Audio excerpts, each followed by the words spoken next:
Welcome to the Dynasty Football Key.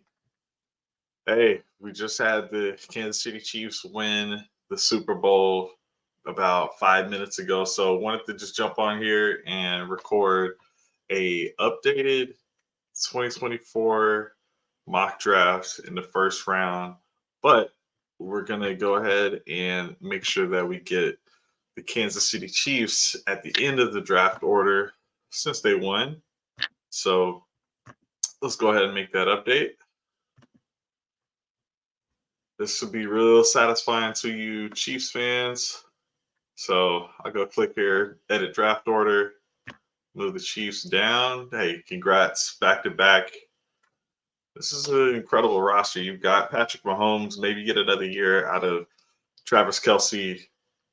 Man, Andy Reid, he's on his A game. I don't think there's any reason to not try to make this a dynasty. So watch out for the Chiefs to just continue to build. They've got a really good defense that's proven themselves year after year. They've got young talent to counterbalance that age that Kelsey has. And I think in this draft, hey, maybe we go receiver, but let's jump into it. Let's see what the Chiefs do. I'm going to make this one include the Panthers as well, since they don't have a first round pick. So let's go ahead and start. All right, Bears are on the clock. And let's go ahead and start the draft. Okay, so whoops. We jumped right to the Chiefs. I think they thought that's who I wanted to pick.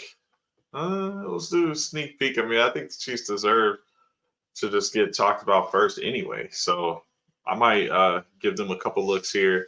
But let's go ahead. I'm going to take let's say, so between Keon Coleman, Donnie Mitchell, let's look at just the receivers here. Okay.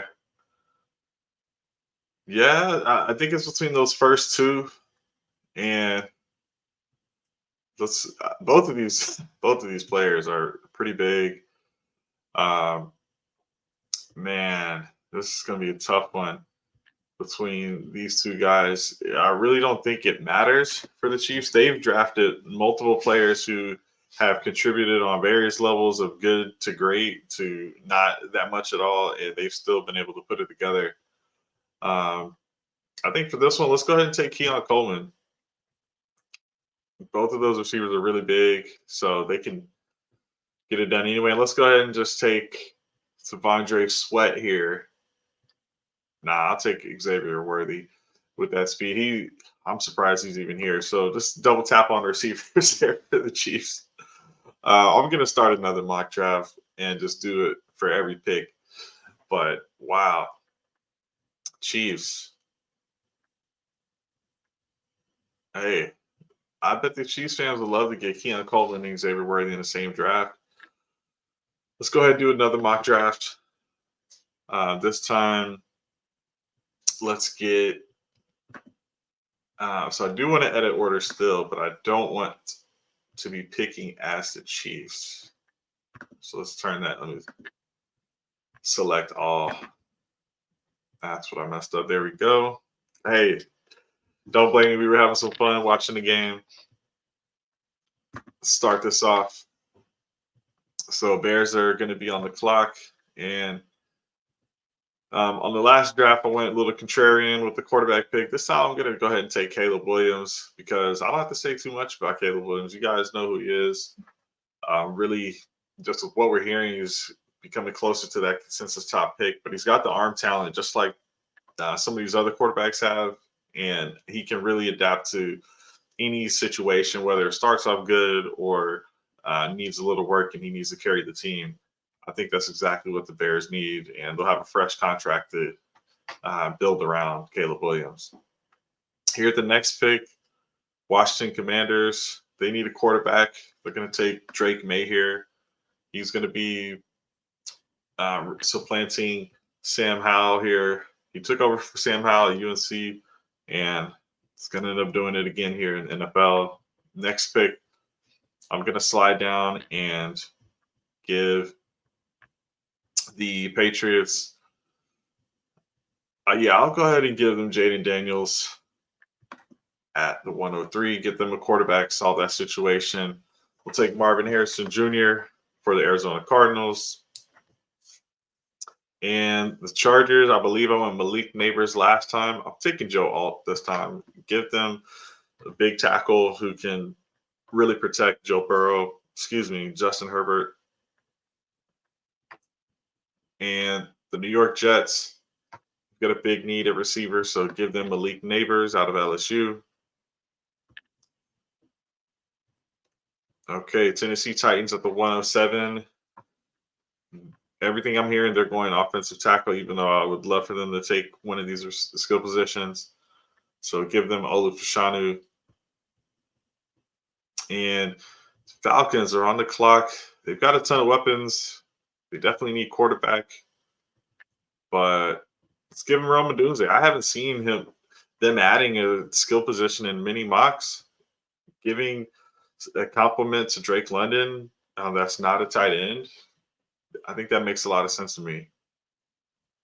Here for the Bears' second pick, shoot, it doesn't seem like Brock Bowers would be the pick since they have Cole Kmet. I'm really interested in just giving Caleb Williams some help here. So let's make it fun. Caleb Williams to Brock Bowers here in Chicago.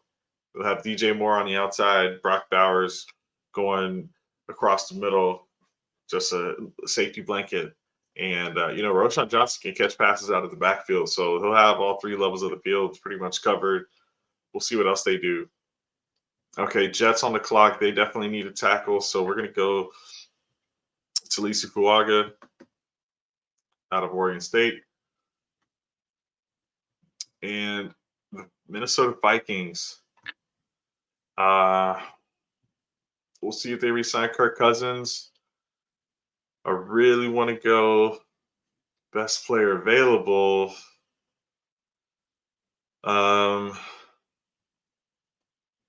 But I'm going to go ahead and get them a tackle, just get them some protection for the quarterback, go J.C. Latham out of Alabama. Here we go with the Denver Broncos. And quite a few needs for them. I want to scroll down the board here, and I think this is the team that has to go Bo Nix because they clearly don't seem to want to re-sign Russell Wilson. So let's go ahead and get them the quarterback of the future.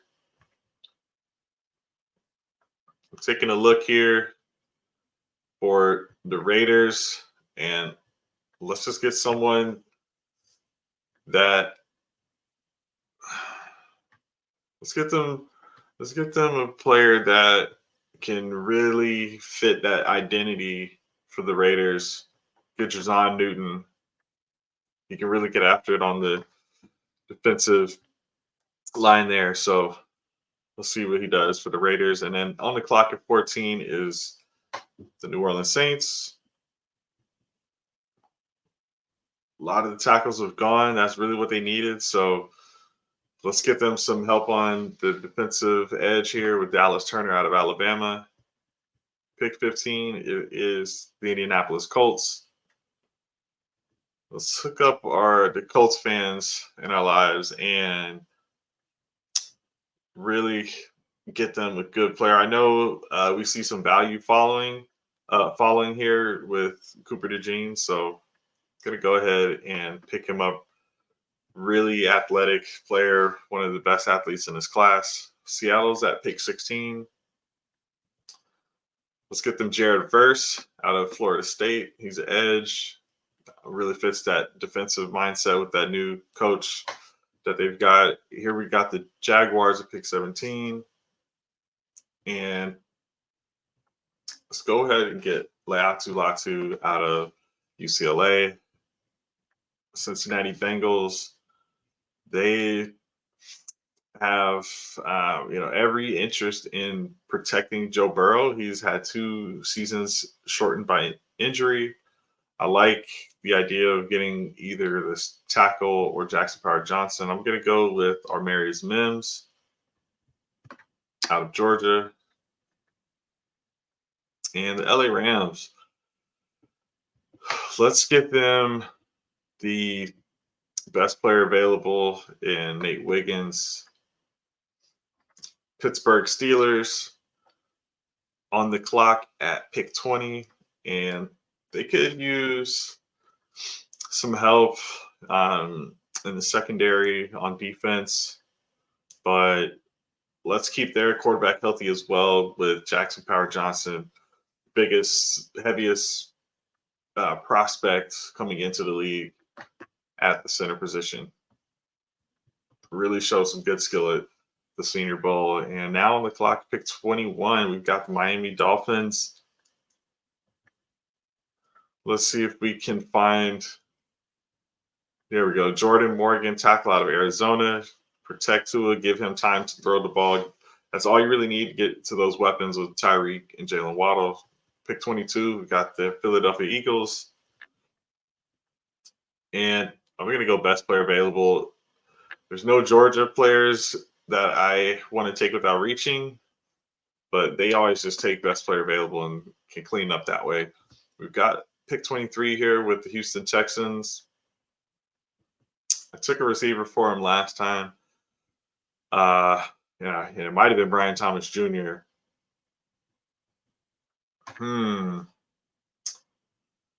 coach has that defensive mindset, and they have receivers, and this is a deep receiver class. So I'm going to go with Quinyon Mitchell out of Toledo, cornerback. Dallas Cowboys on the clock, pick 24. Let's go Kool-Aid McKinstry, cornerback out of Alabama. Green Bay Packers. Pick 25 here. Definitely want to protect Jordan Love to give him time to get the ball out. Just don't want to. Oh, well, actually, I do like Tyler Guyton here.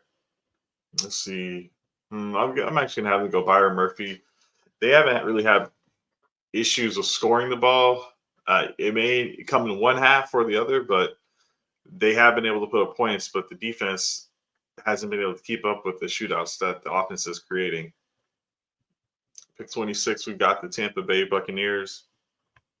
And I'm going to take Brian Thomas Jr., not just because he's the best player available, but with Mike Evans potentially leaving, you might be replacing him with someone that's got similar size and speed. This might be a rare chance to be able to pull that off, since a lot of these receiver classes have been on the smaller side. And even though the NFL can absolutely handle that, I think Brian Thomas Jr. with Chris Godwin could be another nice pair where you don't have to have one be the sole 1A option, and they can share that workload in a pair there. So we've got the Cardinals at pick 27, and they've really done good getting Marvin Harrison Jr. in the first round. So we can get someone on the other side of the ball and get Braylon Trice, edge out of Washington. And we'll go with the Buffalo Bills here at pick 28. And got to get them a receiver. If we look at the receivers available, we've got Troy Franklin, Lab McConkey, Keon Coleman, and I took Keon Coleman for them in the last draft. So I'll go with another quick option, fast option in Troy Franklin. Here we've got at pick 29, the Detroit Lions. And we'll go ahead, get them some defensive help, unless I can find. Okay, yeah, I think I'll stay on the defensive side of the ball and take Ennis Rackeshaw Jr. Baltimore Ravens. I took a receiver for them in the last draft. I will stick with that thought process. I took more receivers in this draft than I did in the last one at this point, but between Keon Coleman, Adonai Mitchell, Lab McConkey, I really feel like I want to just get a separator for Lamar Jackson, and I believe I took Xavier Worthy before. I think this time I will go a different Texas receiver and take Adonai Mitchell for him. And the 49ers are on the clock after a really good game, just a little bit disappointing on the end. And from that game, I don't think the receivers were the issue. They did have injuries to Deebo Samuel and George Kittle left. It was, Jawan Jennings and Brandon Ayuk and Christian McCaffrey who were carrying the load there. It's tough to want to take another receiver for them here when there's a lot of receivers available. So I will take Kamari Lassiter for them to just help on that defensive side of the ball. And then we're back with the Chiefs. We'll get another chance to see what it would look like with a different receiver. Let's take Lab McConkey. They've had Justin Watson really be good at getting open and being that reliable receiver for them. But with Kadarius Toney being inactive in this Super Bowl, and I don't believe I saw Sky Moore out there, and Jerick McKinnon getting a little bit older, with him being a consistent pass catching use type of receiver. They're not using him really any other way. And I think Mahomes just absolutely needs another target. So let's get them Lab McConkey out of Georgia. And for the Carolina Panthers to start the second round, let's not take the quarterback here, because I just don't think they're going to do that in real life, especially if they don't just really believe they're head and shoulders above Bryce Young. I could see them wanting to get some quarterback competition for him at some point, but this team has to go get a wide receiver that they believe in, and I like getting a big target for him in Keon Coleman. So let's go ahead, lock in Keon Coleman, wide receiver out of Florida State. Okay, well, I hope you guys enjoyed the big game. That was a really good Super Bowl. Really, that was the second overtime game in NFL history, and Kyle Shanahan happened to be in the other one, that Atlanta Falcons versus Patriots 28-3 comeback. Yeah, so tough for them, but what a game. You guys have a good night, and really appreciate you watching the videos. Like, subscribe, and I hope to see you in the next video.